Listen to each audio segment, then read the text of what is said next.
tardes a todos. Antes que nada queremos agradecerles mucho por estar esta tarde con nosotros. Para nosotros en el CUY es muy importante poder compartir los aspectos culturales que implican el aprendizaje de un idioma, y hoy en el marco de la celebración del aniversario número 25 del programa de alemán, vamos a compartir la presentación cultural de Mariana Rojas Bermúdez sobre la ilustración alemana.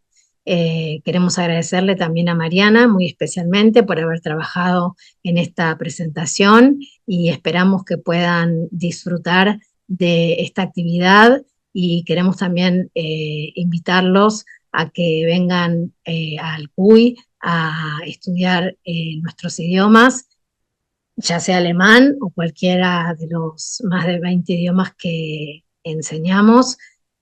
Pueden encontrar toda la información en nuestra página web, y bueno, esperamos que puedan disfrutar de esta experiencia y de todas las experiencias culturales que ofrecemos. Y ahora vamos a comenzar con la presentación. Mariana, por favor. Hola, ¿qué tal? Bueno, buenas tardes. Quería hablar sobre la ilustración alemana, pero por supuesto antes voy a hacer una introducción, ¿no?, de lo que significa en general la ilustración, ¿no? El término ilustración o iluminismo o las luces, ¿no? Esas son las distintas formas que se denomina en español. En francés sería la lumière, ¿no? Aufklärung en alemán, Enlightenment en inglés. Designa en principio un movimiento cultural surgido en Europa en el siglo XVIII. Abarca un amplio espectro de posturas, teorías científicas, literarias y filosóficas. Es un movimiento heredero del racionalismo que marca el inicio de la época moderna, ¿no?, con Descartes a la cabeza, y de la revolución científica del siglo XVII, sobre todo en física y astronomía. Tiene también tras de sí una experiencia traumática de guerras civiles y de religión que comenzaron, digamos, con la reforma, comenzaron en el siglo XVI con la reforma de Lutero, que comienza, bueno, con la famosa querella de las indulgencias. Dicha reforma, como sabemos, no condujo a una solución universalmente reconocida, sino a la formación de diversas iglesias y sectas rivales. Por último, cabe destacar que la ilustración se desarrolla en el marco de estados con regímenes políticos absolutistas, con restricciones más o menos severas a la libertad de culto, por supuesto, de pensamiento y de prensa. En principio, el término ilustración designa una operación racional, pero también una acción emancipatoria. En su sentido primigenio, la ilustración del entendimiento o de la razón busca llegar a la verdad mediante la clarificación de conceptos, ¿no? Siempre está esa parte de luz, ¿no?, en contraposición a la oscuridad de la Edad Media. También se apunta a la superación de la ignorancia, los prejuicios, las supersticiones, el fanatismo. Pero como también apunta a la libertad y la autonomía espiritual, a liberar al hombre, como dice Kant, de las ataduras que lo mantienen en un estado dependiente y pasivo, la ilustración adquiere también una dimensión emancipatoria. Dado que dicho movimiento coincide históricamente con el siglo XVIII, este suele ser denominado el siglo de las luces, de la ilustración o de las luces. Y ciertos monarcas de la época, por favorecerlo más o menos, son conocidos como déspotas ilustrados. Bueno, el que más le importa a Kant era, por supuesto, Federico II de Prusia, o sea, Federico el Grande. Pero también estaba, ¿no? Por ejemplo, Catalina la Grande de Rusia, José II de Austria y Carlos II de España. Eh, Existen, sin embargo, otras caracterizaciones o denominaciones que los propios protagonistas de ese movimiento pusieron en boga. El siglo XVIII también es llamado, por ejemplo, el siglo de la razón o el siglo de la crítica, como le dice Kant, puesto que todo debe poder ser sometido al libre examen y el juicio del tribunal de la razón. O bien se lo llama también el siglo filosófico, porque dicho examen crítico era confiado de preferencia a los filósofos. Pero en aquel entonces hubo muchas maneras de ser filósofo. En Francia en particular, le philosophe encarnaba ante todo una actitud, una postura crítica hacia el mundo o la sociedad de pertenencia, que bien podría ser asimilado a lo que en el siglo XIX, y en particular, ¿no? Bueno, recordemos a Émile Zola y su célebre alegato J'accuse, pasó a denominarse un intelectual, o sea, el filósofo sería lo que entendemos aún hoy como un intelectual. Es decir, alguien que no necesariamente ha estudiado filosofía, tiene una cátedra o escribe obras teóricas, sino que puede haberse recibido en otra disciplina o haber estudiado otra disciplina, pero se comporta, se siente interpelado por lo que lo rodea e intenta con sus escritos modificar esa realidad. Me parece a mí el personaje típico, ¿no? Para caracterizar ese intelectual avant la lettre sería Voltaire. El mismo, ¿no? Los propios filósofos franceses se interpretan a sí mismos como escritores libres, o sea, como un hombre que reflexiona y que participa activamente en el espacio público como ciudadano.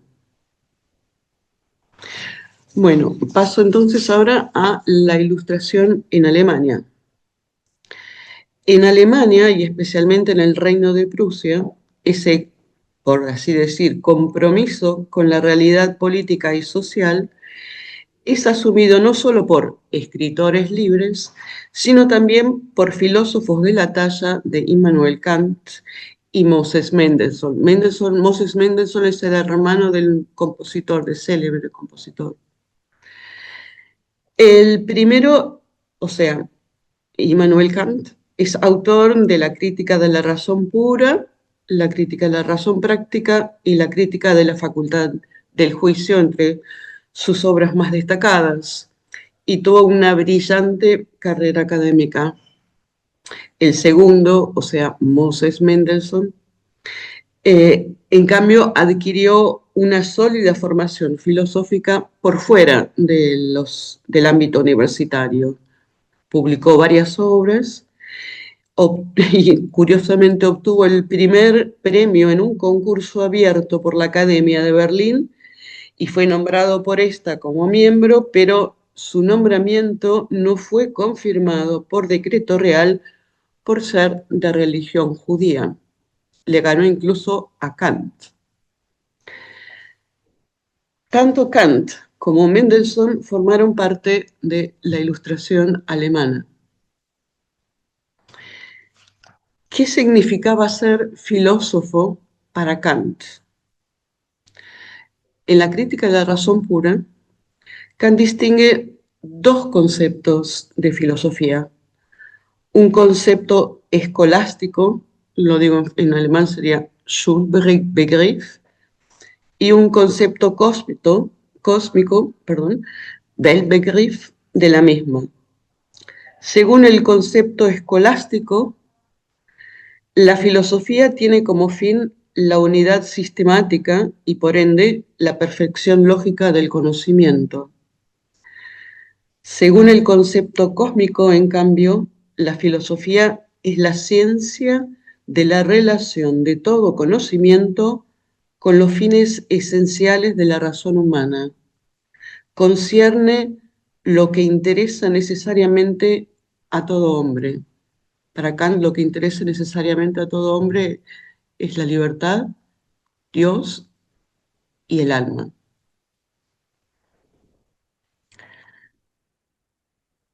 Desde esta perspectiva, el filósofo no es, como dice, un artista de la razón, como el matemático, el físico, el lógico, sino un ideal en el sentido platónico del término, es decir, un modelo que nadie puede jactarse de haber igualado o encarnado, pero cuya legislación sí se encuentra en toda razón humana. Guiado quizá por ese ideal del filósofo y sin descuidar en absoluto sus múltiples actividades y responsabilidades académicas, Kant se convierte no solo en un ávido lector, sino también en un asiduo colaborador de la Berlinische Monatsschrift, que era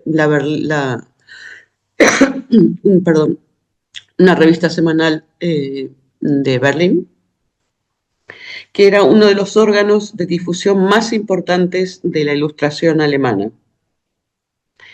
Y ello con un claro discernimiento en cuanto al estilo y el lenguaje a adoptar en función del público al que se dirige.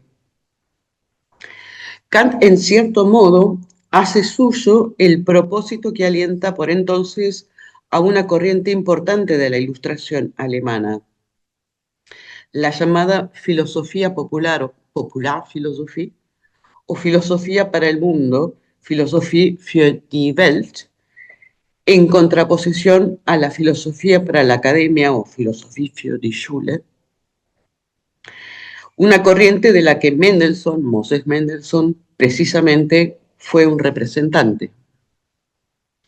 Los filósofos populares, como le philosophe en Francia, abordaban y difundían en ensayos, aforismos e incluso novelas, como Voltaire, cuestiones concretas relativas al hombre, a la sociedad, los métodos de enseñanza, etc. Y en general, cuestiones de carácter práctico, susceptibles de aplicación. Hemos señalado que la Ilustración fue un movimiento cultural europeo heterogéneo, donde confluían las más diversas corrientes, teorías y posturas. ¿Qué tenían entonces sus representantes en común? ¿Qué los unificaba? El reclamo de una libertad de pensamiento, de expresión y de prensa irrestricta en todos los ámbitos. Y sobre este tema versa el breve ensayo que Kant publica en diciembre de 1784 en la Berlinische Monatsschrift, bajo el título Respuesta a la pregunta ¿qué es la Ilustración? La pregunta que daría lugar a este y a otros ensayos de representantes de dicho movimiento, entre ellos el de Mendelssohn, había sido formulado por el pastor Zöllner en un artículo recogido en esa revista en diciembre del año anterior. Zöllner escribía lo siguiente, cito, ¿qué es la Ilustración? Esta pregunta, que es casi tan importante como ¿qué es la verdad?, debería ser contestada antes de haber comenzado a ilustrar. Y todavía no he encontrado la respuesta en ningún sitio.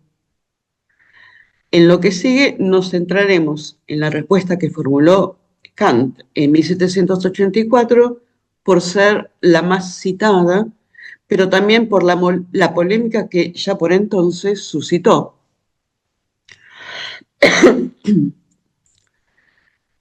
La ilustración es la salida del hombre de su autoculpable minoría de edad. La minoría de edad significa la incapacidad de servirse de su propio entendimiento sin la guía de otro. Uno mismo es culpable de esta minoría de edad, cuando la causa de ella no reside en la carencia de entendimiento, sino en la falta de decisión y valor para servirse por sí mismo de él sin la guía de otro. Sapere aude es una cita en latín que significa literalmente atrévete a saber. Kant la traduce: ten valor de servirte de tu propio entendimiento. He aquí, dice Kant, el lema de la Ilustración.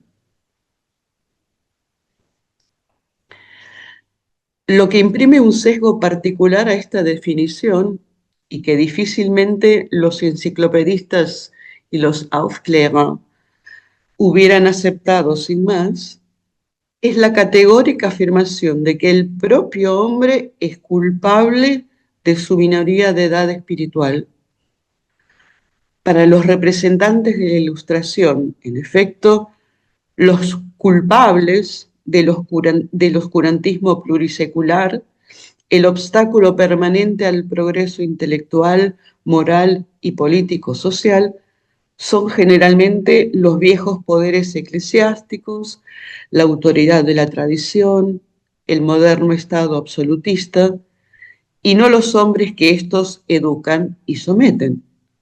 Ellos son, ante todo, el enemigo contra el que luchar, porque contribuyen a generar en el hombre un comportamiento pusilánime, servil y dependiente.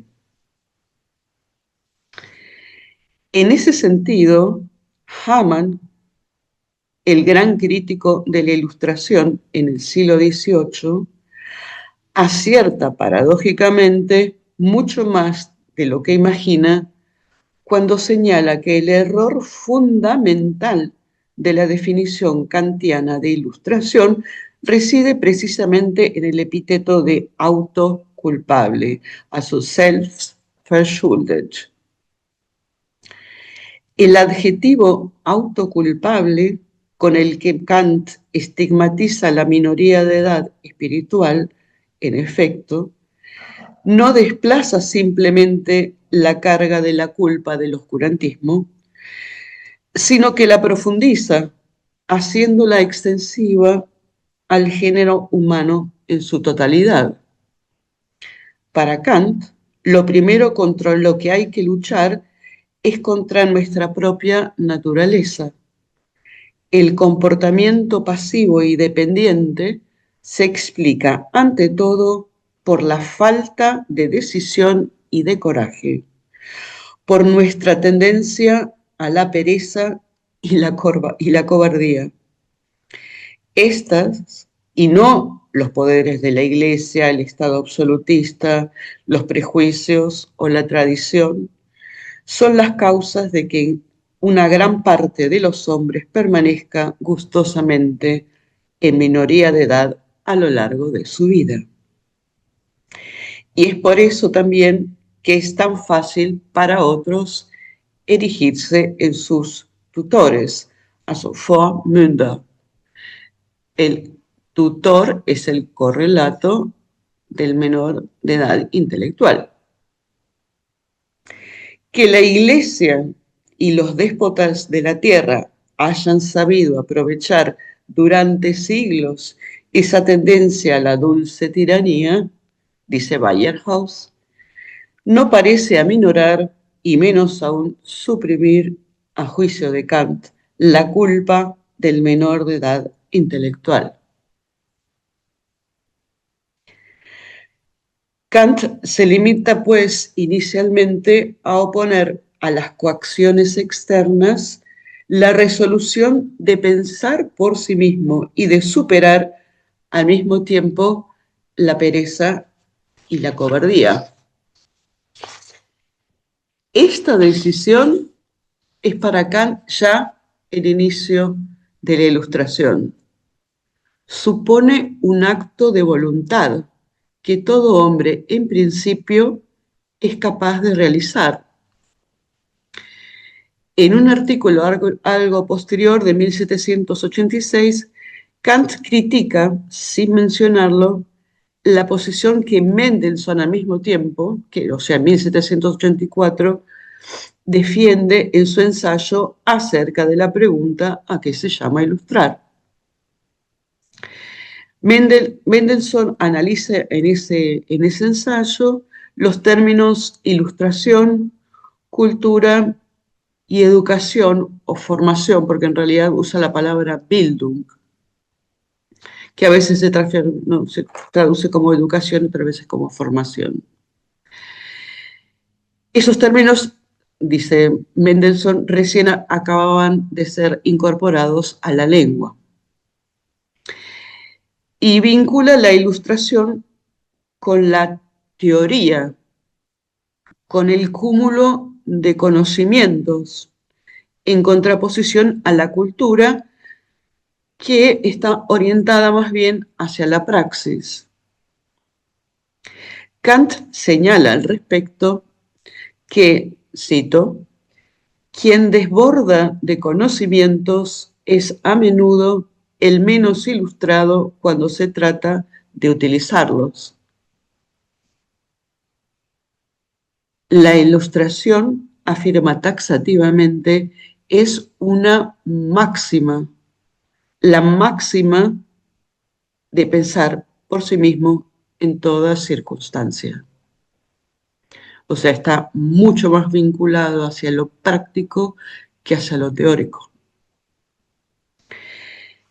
¿Qué libertad promueve, según Kant, el avance de la ilustración?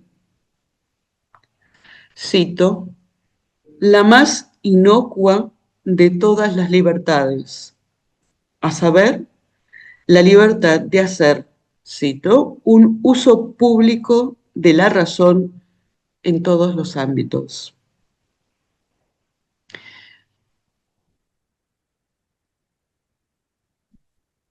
Entiendo por uso público de la propia razón, escribe Kant, aquel que alguien hace de ella en cuanto hombre instruido, Gelehrte, ante el gran público del mundo de lectores. Llamo uso privado, en cambio, a la utilización que le es permitido hacer en un determinado puesto civil o función pública. Como se habrá advertido, Kant parece aquí invertir el significado habitual de los términos. En la actualidad, tenderíamos más bien a pensar el ejercicio de una función pública como parte de nuestra vida pública y como un asunto privado, quizá, la redacción de un escrito fuera de ese ámbito profesional. Pero en la época en que el artículo de Kant fue publicado, la distinción kantiana también fue percibida como paradójica, entre otros por Moses Mendelssohn, aunque, acota el filósofo, más en los términos con los que es formulada que en su contenido. Kant, previendo objeciones, escribe inmediatamente después de formularla lo siguiente. Mas escucho exclamar por doquier, no razonéis. El oficial dice, no razones, adiéstrate. El funcionario de Hacienda, no razones, paga. El sacerdote, no razones, ten fe. Y entre paréntesis escribe Kant, solo un único Señor en el mundo dice, razonad todo lo que queráis, pero obedeced. Kant remite aquí a un dictum, o sea, un dicho, una máxima, atribuida a Federico el Grande, o sea, Federico II de Prusia, a quien elogia al final del escrito por haberlo adoptado como máxima de gobierno. Si relacionamos la distinción kantiana con este dictum, podríamos esquematizar los usos como sigue. El primero sería, ¿no? Obedecer es el uso privado de la razón. El destinatario de los mandatos soberanos es aquí una parte de la máquina, como Kant llama a la administración o el aparato burocrático del Estado. El miembro pasivo de cierto mecanismo o unanimidad artificial. El uso de su razón debe aquí limitarse a considerar el interés o los fines públicos de la comunidad, hacia los cuales es guiado por los órganos del Estado.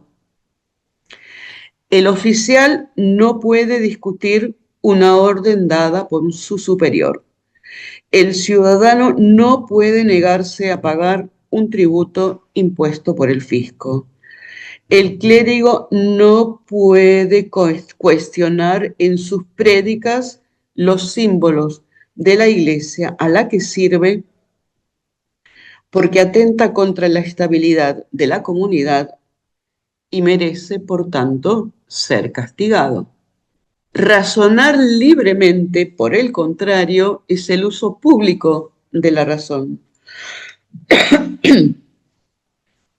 En su calidad de docto u hombre instruido, ese mismo individuo, por ejemplo, el oficial, ciudadano, clérigo, puede razonar y exponer mediante escritos sus observaciones acerca de ciertas deficiencias en el servicio militar, la inconveniencia o justicia de un impuesto, los defectos de un símbolo religioso, presentar propuestas de mejoras sin que por ello se vean afectados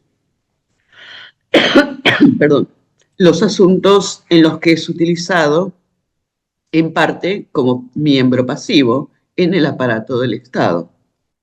Lo que está aquí en juego, dice Kant, no es ya la persistencia de la comunidad, sino la ilustración, es decir, la capacidad de servirse de su propia razón.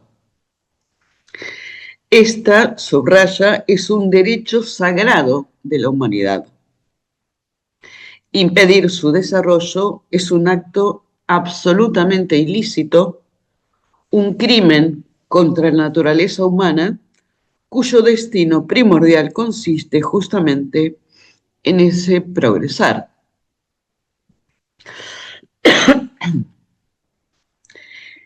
Esta delimitación entre las esferas de libertad y de obediencia parece aportar un principio de solución a un posible conflicto entre lo que se critica públicamente, es decir, mediante escritos, y el cumplimiento de los deberes del funcionario.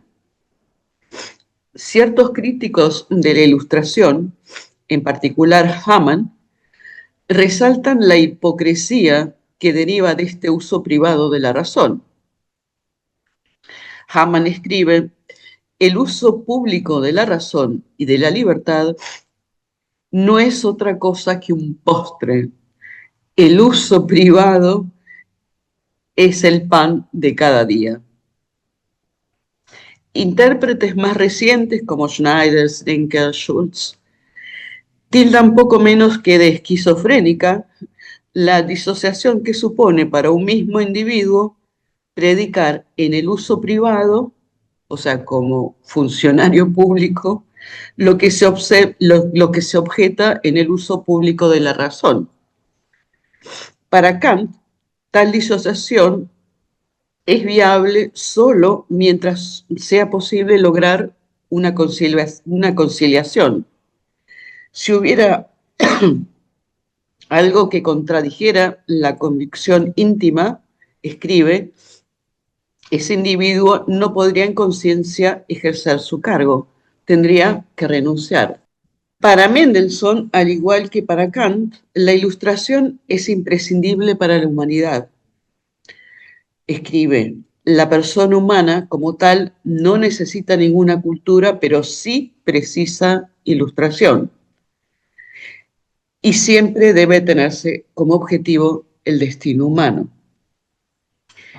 Pero Mendelssohn reconoce que lo que él llama la ilustración del hombre, que sería universal, y la ilustración del ciudadano, es decir, los derechos y deberes acorde al rango social y profesión, pueden a veces entrar en conflicto. Entonces, cito, ciertas verdades que son útiles al hombre como tal, pueden a veces ser dañinas para él como ciudadano. Para evitar que un Estado incapaz de armonizarlas se desplome, la filosofía debería guardar silencio, algo con lo que Kant no estaría de ninguna forma de acuerdo. A modo de conclusión, podríamos decir, se ha reprochado a Kant haberse convertido en un portavoz de un punto de vista del gobierno, por defender su dictum, ¿no? Razonar libremente pero obedecer. Y ello también porque justamente al final del ensayo, cuando vuelve a citar ese dictum de Federico II, dice que solamente él, que tiene además a su famoso ejército numeroso y bien disciplinado, puede decirlo sin temor a que haya un desorden, ¿no? Que se rompa la tranquilidad pública de los ciudadanos. Yo creo personalmente que esa invocación a la obediencia y al respeto del orden establecido que acompaña el razonar crítico es expresiva de un credo según el cual toda modificación del status quo debe ser canalizada institucionalmente, es decir, mediante reformas que provengan desde arriba, es decir, desde el gobierno, y no por revoluciones desde abajo, es decir, desde el pueblo. Y todo ello lo digo aun cuando Kant fue un profundo admirador de la Revolución Francesa. Kant estaba convencido de que en algún momento el avance de la ilustración en la población y la escucha por parte del soberano de las propuestas de sus súbditos iban a lograr modificar y convertirse en realidad y en máximas de gobierno. Bueno, gracias. Bueno, muchas gracias, Mariana. Muy interesante la ponencia que pudimos compartir esta tarde. Queremos agradecerles a todos por haber participado. Los invitamos a entrar a la página web para que puedan inscribirse en nuestros próximos cursos.